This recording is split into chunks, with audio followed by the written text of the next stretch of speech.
কালকে একজন উপদেষ্টা শপথ নিয়েছে যে ফারুকি এই লোকটাই সমকামিতা প্রমোট করে।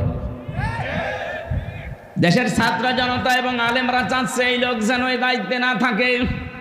এটা আমাদেরও সবার দাবি, এই লোককে এখান থেকে তাড়াতাড়ি নামিয়ে দেন। ও যতদিন থাকবে আল্লাহর গজব নাজিল হবে। নিজের স্ত্রীকে যারা দেহ ব্যবসায় লাগাতে পারে, নিজের দেহ দেখিয়ে যারা উপায় করে, এই মানুষগুলো জেনা করে করে টাকা পয়সা কামাই করেছে সারা জীবন। কি এটা জেনা না?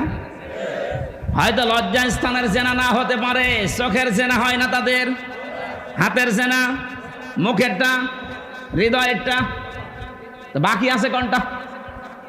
বাকি যেটা আছে ওইটা ওদের বাকি নেই। আমি নিচে নামলাম না। তো এইরকম মানুষকে আপনি মুসলমানের ৯৬ ভাগ দেশে দায়িত্ব দিয়ে দেবেন, কয়দিন পরে